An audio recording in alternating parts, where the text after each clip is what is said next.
Oi, gente, a paz do Senhor. Bom, primeiro, antes de falar aqui sobre a palavra, eu queria explicar que eu passei acho que 2 semanas sem postar vídeo, né? Mas é porque o meu celular caiu, travou e não tava funcionando mais. Mas pela bondade e misericórdia de Deus, estamos de novo, né? Tô aqui com outro celular que Deus preparou pra mim e vamos voltar com tudo com os vídeos. É isso, amém? A palavra que Deus falou comigo está em Atos 4, a partir do versículo 23. Eu estava lendo Atos e essa palavra assim queimou muito forte no meu coração para eu trazer aqui. Vamos ler. Quando Pedro e João foram soltos, voltaram para o seu grupo e contaram tudo que o chefe dos sacerdotes e os líderes do povo haviam dito. Assim que eles ouviram isso, adoraram todos juntos a Deus, dizendo: Senhor, tu és o Criador do céu, da terra, do mar e de tudo que existe neles. Tu falaste por meio do Espírito Santo do nosso antepassado Davi, teu servo, quando ele disse: Por que as nações pagãs ficaram furiosas?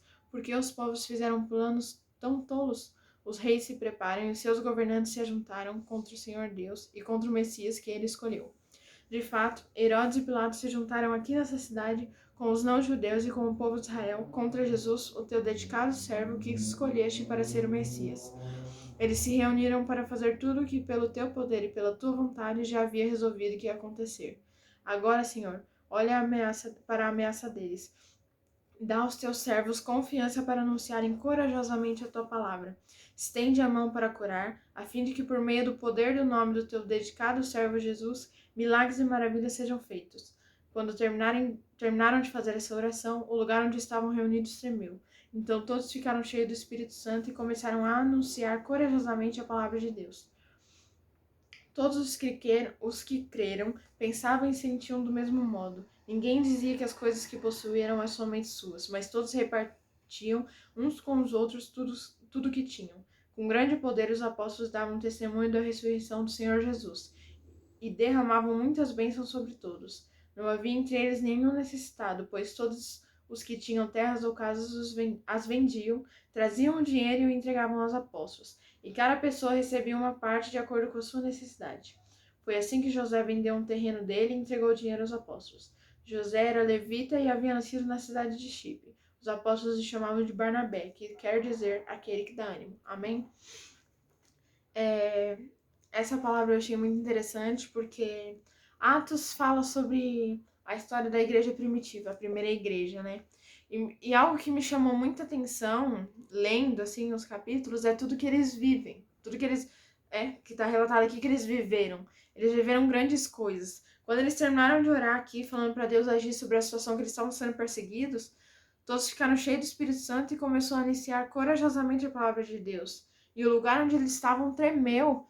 E isso é muito interessante. E eu não sei vocês, mas desde que eu ouço as histórias de quando Jesus enviou os discípulos, o que ele falou para a igreja dele, eu sempre pensava, né? Por que que hoje a gente não vive tudo isso que Jesus prometeu que nós, a igreja, nós discípulos dele, viveríamos? Por que que a gente não faz os milagres que os outros discípulos que estavam lá na época de Jesus fizeram? Porque a gente sonha em curar pessoas pelo nome de Jesus, como eles faziam. Então, por que que a gente não faz? E lendo isso, Deus me deu um entendimento muito grande, que eu fiquei assim totalmente tocada por essa palavra, que eles tinham uma comunhão muito grande, uma união muito grande. Tudo que eles faziam era com união, sabe? Eles não tinham uma individualidade, não de que era todo mundo, sabe? De que ninguém tinha privacidade, não, mas quando eles eram perseguidos, todos se juntavam para orar um pelos outros, eles comiam juntos, eles vendiam as suas casas e davam dinheiro, e aí distribuía para todos igualmente. Não tinha essa coisa que hoje todo mundo pensa só no seu próprio interesse. Hoje tudo você quer saber do qual privilégio que você vai ter sobre aquela situação. E eu creio que a isso não existia. E, gente, isso só é possível quando a gente deixa o Espírito Santo agir. Porque nós, seres humanos, nós somos falhas. E não, eu não estou dizendo que essa igreja era perfeita. Mas eu creio que as coisas que eles viveram, Deus quer que a gente viva. Só que para isso a gente precisa ter uma união, uma comunhão. Gente, fala na Bíblia que no fim dos tempos o amor de muitos se esfriará. Porém, isso não é desculpa pra gente não ter mais uma comunhão, sabe? A gente tem que aproveitar que agora a gente tá nesse anseio para abraçar as pessoas e não perder mais isso, porque essa pandemia, ela trouxe uma distância muito grande de nós para as outras pessoas. Às vezes a gente quer visitar alguém, a gente quer abraçar alguém e não pode, porque você sente que às vezes você não sabe se a pessoa vai querer, às vezes você não acha nem certo, porque às vezes você é um parente que veio te visitar porque tava com muita saudade, mas você nem abraça, e isso é muito estranho. E na igreja a gente já tava assim, sabe? As pessoas se cumprimentam, isso quando se cumprimentam. Gente, nós somos irmãos em Cristo. Nós precisamos ter um amor um pelo outro. Nós precisamos ter essa comunhão. E a gente precisa aproveitar que esse anseio por poder se abraçar de novo, sabe? Por poder aglomerar de novo e não deixar que isso acabe. Porque nós precisamos fazer a diferença na Terra. Por mais que o amor esteja esfriando, por mais que as notícias de guerras e de assassinatos, de feminicídio, de tudo esteja aumentando, as notícias de violência, tudo esteja piorando, a igreja não pode entrar nisso. A igreja tem que ser o diferencial. E o diferencial da igreja é o amor. Nós precisamos ter amor. Só que como é que a gente quer amar quem tá fora se a gente não consegue amar quem tá dentro? Nós precisamos pedir para que Deus nos ajude a lidar com o próximo. Nós precisamos que Deus nos ajude a lidar com todos à nossa volta, com todos que estiverem ali na igreja. O pastor, ele é o anjo da igreja e ele não vai ser perfeito, ele nunca vai ser perfeito. O único pastor perfeito é Jesus, ele é o nosso pastor. Mas os pastores estão ali responsáveis pela gente, eles não são perfeitos. E a gente tem que entender e relevar muitas coisas. E o que te incomoda, leva para Deus. Não é para você virar cara, não é para você, sabe? A gente às vezes insiste em algumas briguinhas, coisas que não cabem dentro da igreja. A igreja tem que ser um lugar de cura. É para os enfermos chegarem lá, enfermos em todas as situações, espiritualmente, emocionalmente e fisicamente, e serem curados, e não chegarem lá e saírem pior, porque foram mais machucados, entende?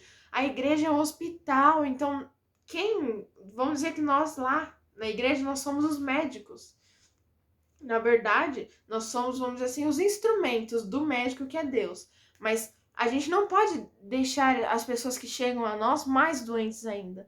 Nós fomos criados para adorar a Deus e Deus criou a igreja para que a gente se unisse e vivesse um fortalecimento, para que a gente viesse se fortalecer um ao outro, ter uma união e não cada um viver buscando ser melhor que o outro, buscando chamar mais atenção, buscando ter posição. Não, gente, nós precisamos apenas de união, amor um pelos outros.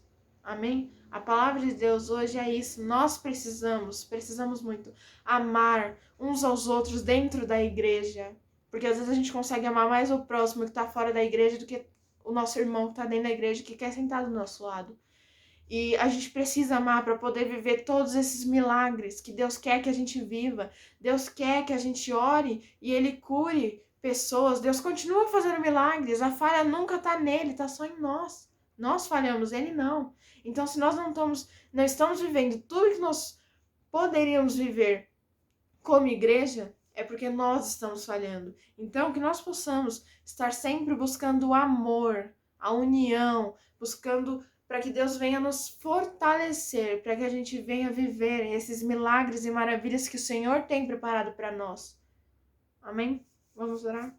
Senhor Deus, muito obrigado por esse dia. Eu peço, Senhor, abençoe essa pessoa que está me ouvindo. Eu peço, Senhor, também venha, ó Pai, me abençoar. Abençoe, ó Deus, as nossas igrejas, ó Pai, todas as igrejas espalhadas pela face da terra, ó Deus, eu peço, ó Pai, que o Senhor venha, ó Pai, nos ensinar, ó Pai, a amar uns aos outros, ó Pai, ensina-nos, ó Pai, a ter uma união. Nós queremos viver, ó Pai, algo novo, nós queremos ser transformados por Ti. Enche-nos de Ti, ó Pai, transforma as nossas vidas, o que eu te peço, ó Pai.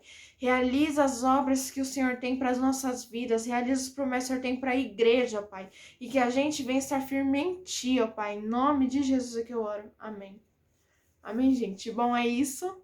Que Deus abençoe. Deixa o like, por favor, é muito importante. Comenta aqui embaixo se Deus falou com você, ou se você quiser falar algo. Compartilhe com seus amigos, né? Mande para alguém que você acha que precisa ouvir isso. E é isso. Beijos, que Deus os abençoe.